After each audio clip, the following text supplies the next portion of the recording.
De quelle obligation de prévoyance parlez-vous? Alors, sur les entreprises, lorsqu'on est salarié d'une entreprise, notre patron doit mettre en place ce qu'on appelle une collective santé et prévoyance. De là, il faut que vous regardiez votre CCN, c'est la convention collective nationale de laquelle vous dépendez. Il y a des branches métiers, il y a le BTP, il y a le courtage, etc. Donc ça, c'est quelque chose que vous trouvez normalement sur votre fiche de paye. Et vous avez, sinon, pour savoir, c'est l'IDCC, donc c'est l'identifiant tout simplement des conventions collectives. En fonction de votre convention collective, il y a des obligations légales. En santé, certaines choses. Et selon les métiers, on n'a pas tous les mêmes obligations à mettre en place. Et la prévoyance, c'est la même chose. Il y a la convention, par exemple, en Syntec. Donc ça, c'est vraiment tout ce qui est bureau, ingénierie, etc. Il y a la mienne, par exemple, qui est courtage d'assurance. Donc moi, mes salariés au bureau ont un contrat qui a été mis en place par moi et évidemment une compagnie d'assurance pour leur prévoyance. Donc ça, c'est obligatoire. Et la santé, elles ont le droit, en fonction de certaines dispenses, de ne pas prendre la complémentaire santé, par exemple, que mon bureau propose, d'accord? Et ça vaut pour, normalement, toutes les entreprises. Et même aujourd'hui, les agents territoriaux, par exemple, parce que là, il n'y avait pas d'obligation, à partir de 2026, ça va être obligatoire.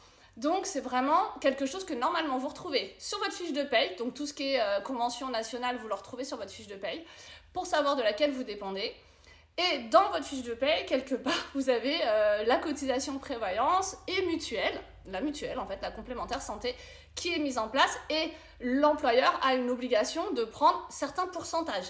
D'accord? Et il y a des sociétés qui prennent 100% à leur charge par rapport aux salariés et d'autres qui prennent 50% et d'autres, par exemple, je crois que le Syntec, c'est 60%, qui est une obligation légale minimale. Donc, c'est comme ça et le reste, c'est payé par le salarié. Donc, renseignez-vous et regardez, et si vous avez un doute, de toute façon, normalement, selon la loi, le contrat qui est mis en place doit être mis à disposition des salariés dans un endroit où ils ont accès, d'accord? Donc, ça ne peut pas être dans un, par exemple là, je ne sais pas si on voit, mais là, il y a une clé, ça ne peut pas être là, fermé à clé, et où personne n'a accès, hormis moi, si je garde la clé, par exemple. Donc, ça doit être mis à disposition. Et la convention collective, c'est pareil, c'est un espèce de bouquin que je pourrais vous montrer par exemple, sur lequel il y a toutes les dispositions.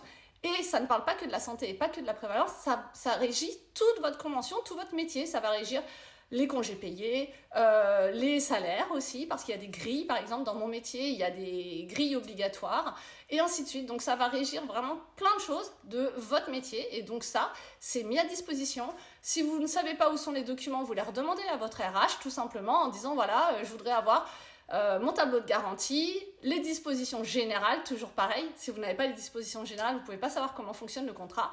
Et c'est ça qui permet d'être en arrêt maladie et d'être couvert, d'être en accident, d'être aussi en invalidité. Sur certaines conventions, il y a même de l'obsèque, par exemple, si on décède, donc il y a un capital décès qui est mis en place pour la famille, mais sur certaines, il y a effectivement de l'obsèque. Il y a des rentes orphelins, si malheureusement les deux parents, voilà. Enfin, il y a plein de choses dans ces contrats-là.